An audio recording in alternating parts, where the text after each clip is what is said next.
So we were discussing about environmental audit. We started this topic yesterday. We saw the meaning of environmental audit yesterday. It is a management tool comprising of systematic, periodic and documentary evaluation of the performance of an organization's environmental aspects.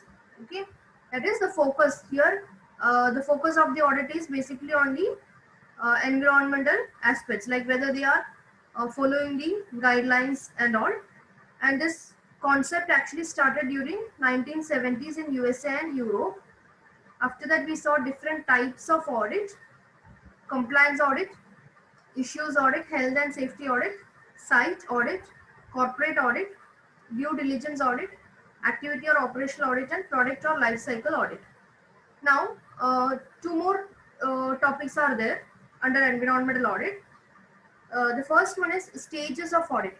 Yesterday, I told you that the environmental auditing, it should be actually appropriate to the particular circumstances. That is, for certain companies, the situation will be different.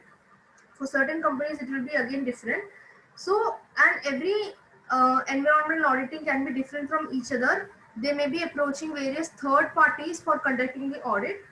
So there will be different methodologies. In many cases, each of the organization will be having their own system depending upon the size, activities, corporate culture, etc. But even though the scope and the style of the audit will be varying or it will be different, commonly there are three stages. That is a pre-audit stage, audit stage, and post-audit stage. So even though the companies will be having different structure, they will be having different systems in conducting the audit. That is, it may vary from companies to companies. Commonly, we can say that there are three important stages of audit: pre-audit stage, audit stage, and post-audit stage. All of you know the meaning of pre and post. Pre means before the audit, that is before the audit is starting, and then during the audit, that is audit stage. Post-audit means after the audit is conducted. So auditing क्या होता है? Auditing is basically checking whether the accounts are proper and or not. And here in environmental audit, we are checking whether the company is following all the guidelines and regulations, legal regulations with respect to the environmental aspects. So let us see what comes under pre-audit stage. As I told you, pre-audit stage is before the audit is happening. In pre-audit stage, what happens? There should be full management commitment. Okay, in full management commitment means there should be good support from the management of the organization to conduct this audit, and they will be setting the overall goals, overall objectives, the scope and priorities for conducting this audit, or why this audit is to be conducted. They will be preparing how to conduct this audit. They will be selecting a team to ensure objectivity and fairness and professional competence over here. So that happens in the pre-audit stage. That is before auditing. What are the things to be done? They should get full management commitment, full management support. Then they will be deciding the overall goals, then objectives, scopes, priorities, etc. They will be setting up a team to ensure that the things are working well. Now the second stage is the main stage, that is the audit stage. During the audit, what are the things to be done? That is, on-site audit will be there. On-site audit will means they will be visiting the particular location and conducting the audit. Okay, so the reviewing the documents and records, reviewing the policies which was established in the first stage. Then they will be conducting different interviews with the people related to this particular company. Then site inspection. Site inspection is visiting the location and doing the checking. Then comes post-audit stage. That is after the auditing is completed. What happens there? The evaluation of findings. Whatever they have understood during the audit stage, they will be evaluating it. They will be measuring it, and they will be reporting the same with recommendations. Recommendations means what are their audit, the person who is doing the audit, what are their suggestions to be done, to be added in, or whether to delete some content, or whether to improve some areas. Then preparation of an action plan, and then do the follow-up. These are the activities in post-audit. Once again, I repeat, the stages of environmental audit is divided broadly into three. These are the common guidelines. Companies will be having their own systems, their own cultures, etc., depending on the size, depending on the type of activity and all. But commonly we can say that these are the three stages: pre-stage, audit stage, and post-stage. Pre-audit, audit, post-audit. The first stage is, as you know, pre-audit. Here you require top management commitment, full commitment from the management.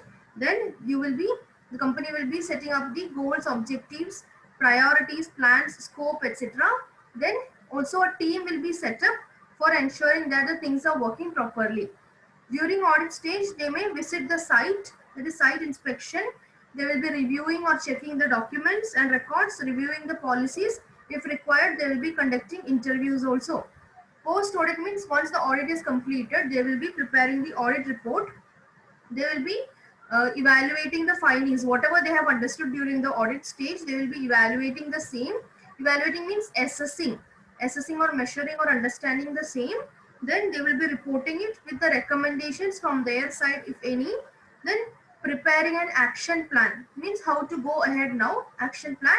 Then follow up means taking the feedback, ensuring that they are doing it properly. So these are the three different stages of audit commonly followed. Now see the next topic, benefits of environmental auditing. What is the importance of doing an environmental auditing? We have been seeing this topic, environmental audit. What is the importance of doing it, or what are the advantages, or what are the benefits of conducting an environment audit? So see, these are the points.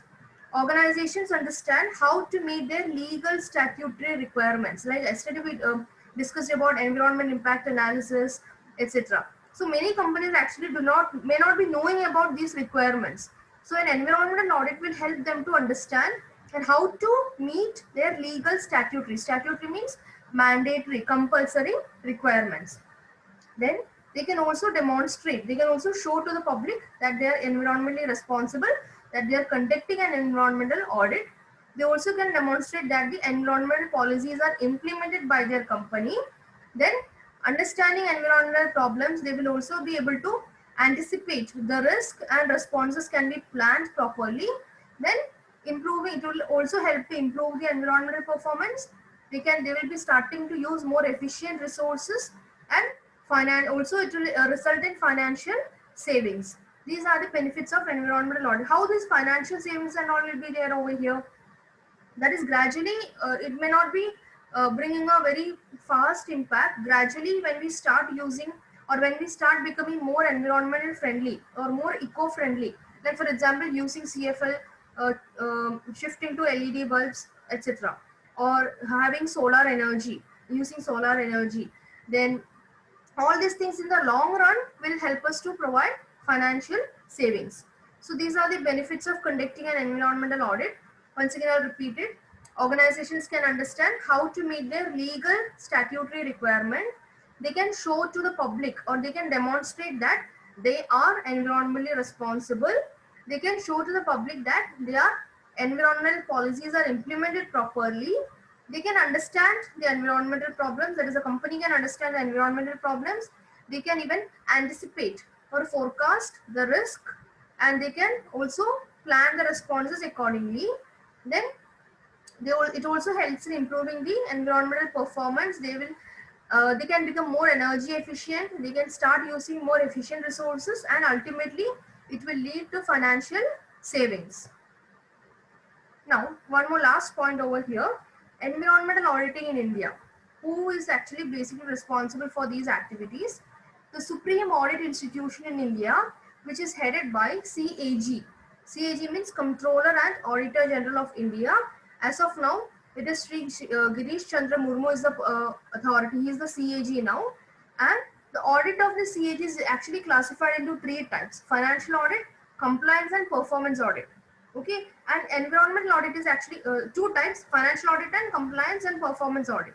And environmental audit is conducted within the broad framework of compliance and performance audit. So ultimately, the Supreme Audit Institution, they are responsible for conducting the environmental audit under the framework or under the purview of compliance and performance audit. And it is headed by the Comptroller and Auditor General of our country. As of that is in short, commonly in short it is, they are known as CAG. And as of now, Sri Girish Chandra Murmu is the CAG of our country, and they are mainly looking into the auditing aspects and financial auditing, compliance auditing, etc. And environmental audit is coming under compliance and performance audit. So I hope it is